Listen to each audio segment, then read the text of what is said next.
What's up, guys? This is Brave, and I'm back with another review of Ready to Love. You already know that this is the reunion for season 7, so let's jump right into it. Alright, so the first thing that they actually talk about is the fact that they had this lifeline that they could possibly use. As we already know, the ladies definitely used the lifeline because I believe they saved Mark Anthony, but when it came to the fellas, they decided not to save Jonique. And here's my thing. I know that everybody's like, oh, you could have let Jonique stay. Jonique should have stayed, but who was she going to connect with? Like, I understand the concept of saving somebody. If anybody should have been saved, then they should have saved Corvi because DeMario was actually very interested in her. But by the time we got to the last time that they could actually use the lifeline, nobody was really interested in Jonique in that way. Enough for them to save her. Y'all know what I'm saying? So I don't even understand why everybody's like, we should save Jonique. Jonique's man is not there. So let's not waste Jonique's time because I actually like her. I mean, I enjoyed seeing her on the show, but it's not like they gave her enough screen time. And again, I feel like her man was not there. So she don't need to waste her time with these dudes. Alright, now the next thing that they decided to talk about is Jeffrey and her connections. And honestly, this is where it took a turn for me. First thing that stood out was Andre and that outfit. Sir, those shoes need to go in the trash. Also, why are we wearing capris? Can you also get a better hairstyle? It was all a no for me. But then, once Tommy started to ask questions like, oh, what made you decide to go with Andre, baby, it got silent. She had nothing to say, and I'm like, clearly these two are not together. Okay, now when it comes to how they have been since the last episode, which was the finale, you have Jeffrey saying that she has not heard from that man. She literally told him like 2 or 3 weeks after the finale, like, hey, I'm gonna come down, down your way to Miami, blah, blah, blah, blah, let's link up, whatever. Didn't hear from this man. Why does he go on to say that there were things that didn't really rub him the right way as far as her and her children and their father? I'm sorry, pause. This woman has already stated to all the men who she was interested in, the kids that I have, they're solely mine because their fathers are not in their life. She's already said this on multiple occasions at this point. Y'all already know I am not a big fan of Jeffrey, but I have to be honest here. She has been upfront about her situation with her kids from the beginning. So then for you to sit up here, play in her face and be like, well, I've been a stepdad before and I have no problem with you having children and all this stuff. Whoa. How are you going to surprise her afterwards and be like, so what's really going on with your baby daddies? Because I don't believe anything that you're saying. You shouldn't have believed anything she was saying a long time ago. If this is how you felt, you should have never pursued her to the extent that you did. Like, it's really blowing my mind that he sat up here and had attitude because her children's fathers, because there's 2 of them, are MIA. And like Jeffrey said, black men do this all the time. They do. I know that right now we are in this whole movement of black dads that be there for their kids and black dads who are also involved, but that's not everybody's story. For every black dad that actually stayed and stuck around, there is also about 3-4 who decide to leave those kids with the mamas. Like, let's not sit up here and pretend like what Jeffrey is saying is not valid. Like, I know that this is a current movement about how these black dads are so great and all that, but I also have another question because you have Tony who decides to be offended and he wants to step into this conversation, and I'm just like, but sir, how active are you really in your kid's life? Because last time that I checked from the interviews that you have done, you have children in different cities, actually in different states. You're not actively in those kids' life 24/7. Okay? The mother, whoever your children's mothers are, they're doing all the heavy lifting. You're on FaceTime. You're doing phone calls. And you maybe see them during the holidays or for summer vacation. So let's not sit up here and pretend like you really the dad that's oh so involved in their kid's life. Because if we're being honest, your children's mothers, if they are not married or dating somebody else, they're still single mothers because y'all are part-time dads. I feel like you're a part-time dad. Blake is probably a part-time dad. A couple of the other people on this show, because y'all all have kids in multiple cities all across America. Now, as far as Anthony goes, he actually has his daughter all the time. I don't know about the rest of y'all. But nonetheless, I'm not over trying to, down Tony or whatever. I'm just saying that it's annoying how black men now want some type of acknowledgement and a trophy because they decide to have their kids on the weekends. Like, whatever. So, at one point, you have everybody trying to chime in, and, like, a couple of the girls said, like, her feelings are valid, and that's from her experience that she has had a black man, no, I'm sorry, not one, but two black men decide to leave her with 3 children. Like, it is what it is.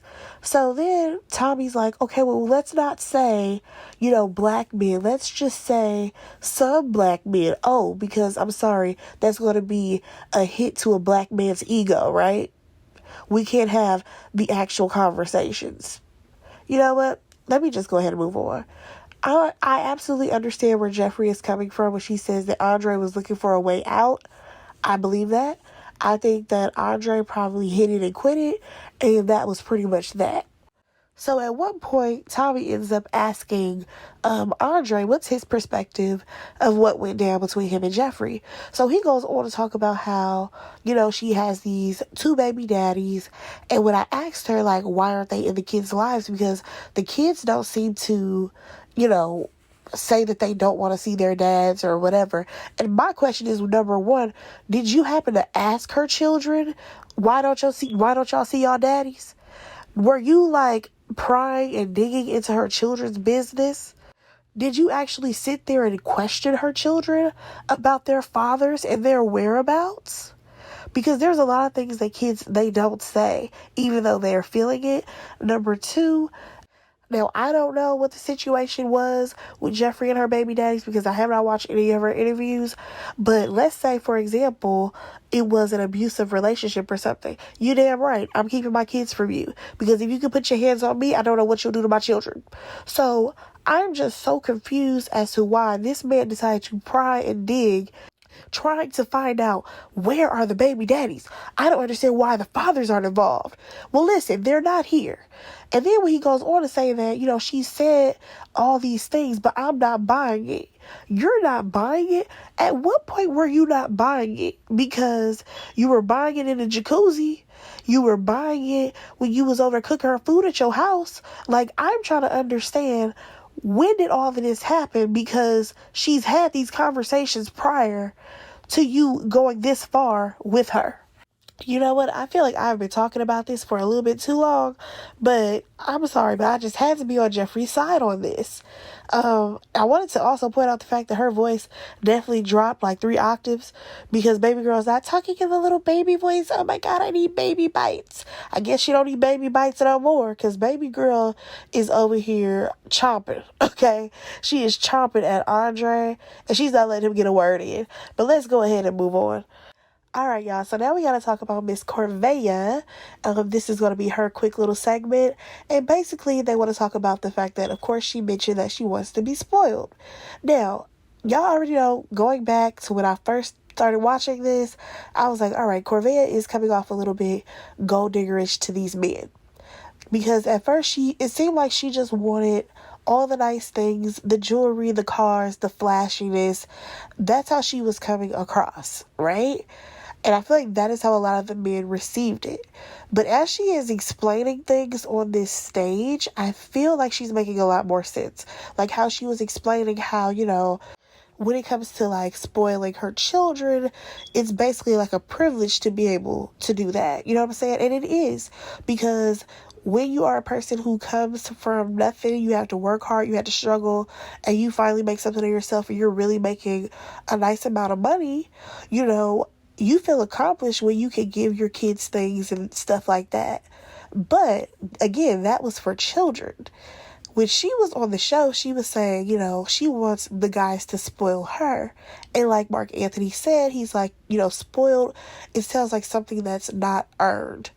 Now, here's the problem with what he's saying. Earned, like, in what aspect does your girlfriend, you know, what equates to her earning you treating her to the nice things? Is it that she has to, like, meet a certain quota for you to buy her a nice bag, for you to pay to get her nails done? Like, what's happening there? But like I said, it just didn't seem like many of the guys understood where she was coming from. I think that she has definitely had deeper conversations with DeMario, because they were kind of on the same page. And I kind of wish they would have kept, you know, dating a little bit. Or at least if we would have kept them both in the process, we would have saw them date more. Because I feel like they possibly could have been something. Oh, y'all already know, Lyndon thought that this was his moment to go ahead and chime in, because he had to, of course, talk about how she made him feel less than because he had a roommate. And here's the thing, Lyndon, you are a bartender. I've already said this since day one. I don't even know why you're here. Because all these women on this show, for the most part, they're coming in wanting to get married.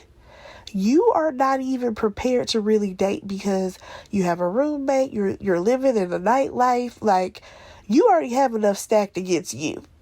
Now, as far as, you know, him and Corvi going back and forth about the roommate situation, she is absolutely right if she feels like, I don't want to date a man with a roommate. If I don't have a roommate, why should you have one?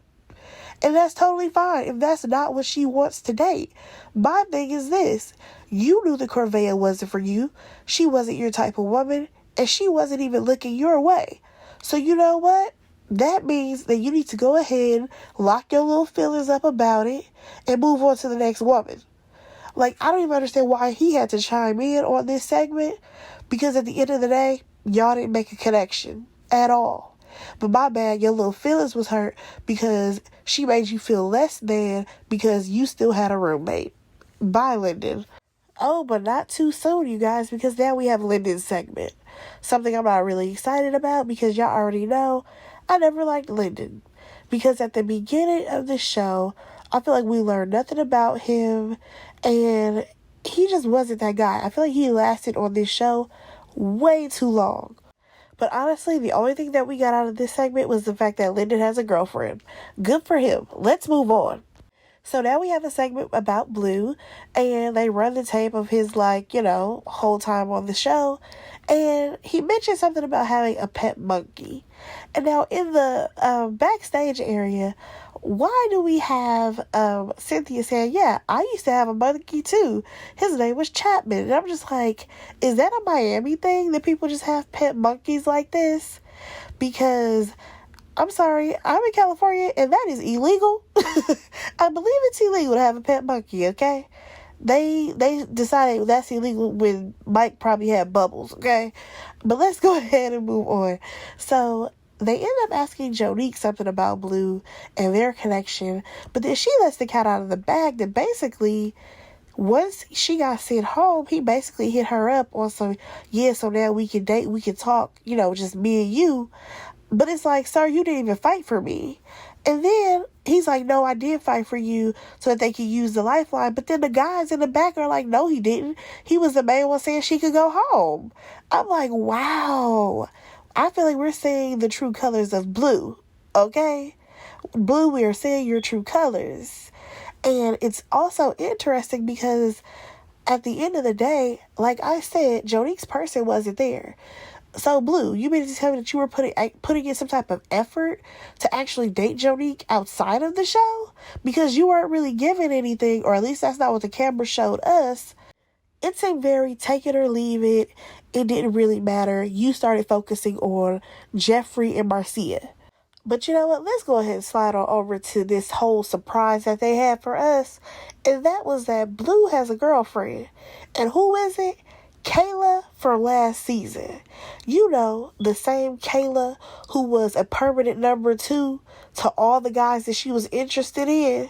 Y'all remember, she was number 2 for Rara, and she was also number 2 for Big Mike. and didn't get chose. So now she's dating Blue. I think that's very interesting. And then you have Z, who was very confused in the back. Y'all, I kind of forgot who Z was for a minute. And I was like, oh, wait, the girl who couldn't really carry conversation. So when the segment was over, right? Because Kayla done shimmied her way on out, talking about something they've been together for 3 months or whatever. So we actually see Z and Blue have a conversation to where she was like, you know, I didn't even know anything about Kayla because after the conversation that me and you had, I don't think that she would have enjoyed knowing the things that were said, basically. I said, well, what the heck was y'all talking about? That's the real question. And he was like, yeah, well, that was like a month ago or something like that. I'm like, wait a minute. That's still overlapsing, the timeline, sir. So were you talking to both of these women at the same time? What's going on here? Y'all, I think Blue is real sneaky. I feel like he seems real cool, calm, and collected, but he got a sneaky side for sure. But let's go ahead and move on. So they decide to talk about Fabrice or whatever, and they decide to roll out a screen because he's not there. Yeah, I don't really care about it. He found love. Good for him. Let's go ahead and move on. Alright, y'all. So now it is Susu's turn. And they asked her about, what does she think about Jeffrey calling her Advocate Sue. She's like, I am an attorney. I'm a lawyer, whatever, whichever one she is. She's like, that's what I am. That's who I am. So it doesn't really bother me. Now, I learned from an interview that she did that they actually filmed this reunion right after they did the show, and they had not seen any of the episodes actually air. So I don't think that she actually knew that when Jeffrey was calling her an Advocate Sue, it was in like a negative tone instead of it being a positive thing. Because I think her response probably would have been a little bit different. But nonetheless, once they ask, are you in a relationship right now? She's like, yeah, I'm in a relationship with Blake. Baby, did y'all see the way Jeffrey was looking? Actually, Jeffrey had a mean mug on the whole time. I'm like, girl, you are mad that you really wanted Blake, aren't you? And Susu is the one who got him. Relax, Jeffrey. It's okay. One thing that I will say is that I am glad that Susu and Blake found each other. They actually seem like they were on the same page, and I wish them nothing but the best. But let's go ahead and move on. Alright, so now we actually got to Morgan's segment, and the first thing that Tony ends up asking her is like what attracted her to Lyndon, right? And she's like, oh my gosh, he's so unique. Keep in mind, during his segment, she was like, he's such a unicorn. Girl, what is going on with you in these words? Like, they are the strangest words to describe somebody. Like, there's nothing wrong with calling somebody unique or anything like that, but it's like the way she's doing it for Lyndon, it just seems so strange to me because we already know that he is younger than her. So to me, it's like when a younger guy likes his big brother's girlfriend and she's just like, oh my gosh, you're so cute. Oh my gosh, you're so unique. Like, just trying to be that nice girl. It's very strange. Nonetheless, I feel like even though this was Morgan's segment, we asked way too many questions to other people. Like, why did all of our questions go to Tony and then go to Lyndon? I'm like, ask Morgan some questions so that way she can be held accountable. But here's the thing. Of course, you have Tommy asking about what Tony meant by he would choose Marcia over Morgan and that, Lyndon can have her or whatever.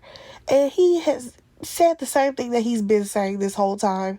He apologizes to her again. I'm like, okay, whatever.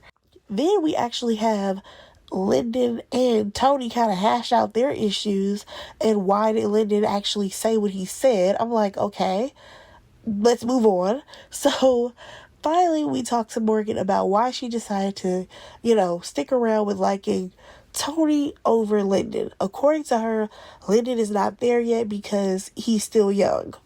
And at the end of the day, of course, we know that she chose herself, and she says that she chose herself because Tony is a wild card.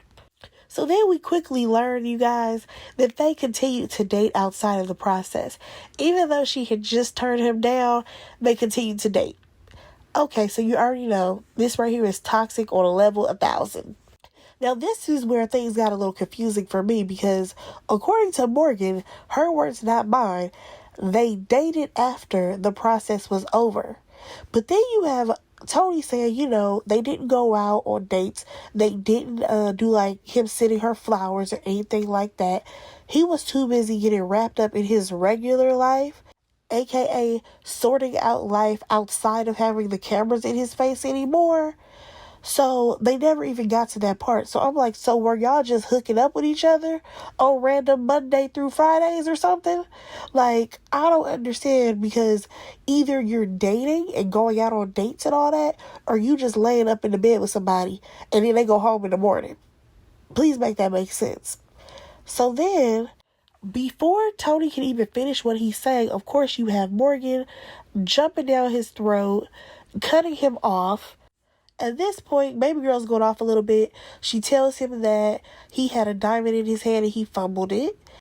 And honestly, the way these two talk to each other, it is so clear that it is a toxic situation, because he's telling her, like, let me talk because I was talking, whatever. Again, he goes on to try to talk about something. She talks over him. I'm like, this is going nowhere. Like, at one point, she was telling him to be quiet and to hush. And then his get back was for him to say to her that, you missed out on a blessing. And I feel like that was just his response to her saying that he had a diamond in his hand and he fumbled the ball or whatever she said. I feel like that was just a response to that. Then she tells him that she will destroy him. I'm like, how did we get here? Now, this right here is where we saw no accountability on Morgan's part, because Tommy is like, okay, so we can basically say that, this is done. And Tony says something that is absolutely honest, and it's the truth. He literally says, we have a toxic attraction to each other in regards to him and Morgan. Oh, Morgan got so offended, and she is like, there's nothing toxic about me. Girl, we have seen toxic behavior behaved on so many different occasions. Please don't let us start running down a list. Because when Tommy then asks her the same question of, okay, so can we say that you guys are done? Her response is, he's not a good person. He's a monster. And I'm like, that wasn't even answering the question, sweetheart. But you are so quick to throw these darts at Tony. It's crazy. Like, you could just say, yeah, we're done. I don't see us moving forward. It is what it is. That's all you had to say. But of course, this is one thing that this woman does all the time. She throws daggers and she belittles men. She does it all the time. So then you have Mark Anthony jumping in. He's like, yo, it didn't have to go to that, because honestly, it didn't. Oh, but her response to Mark Anthony was, oh, what did she tell him? To shut up and then sit his ass over there or something like that? It's like, whoa.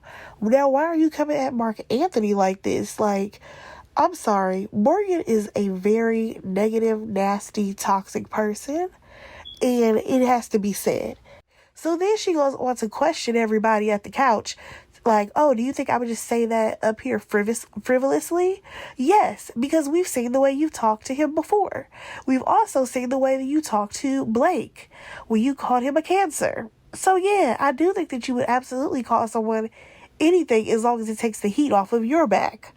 So next thing you know, Tommy is trying to get a little bit more control of the stage, and Morgan and Tony decide to walk off the stage together. She goes to some back room so that way she can go wipe her tears.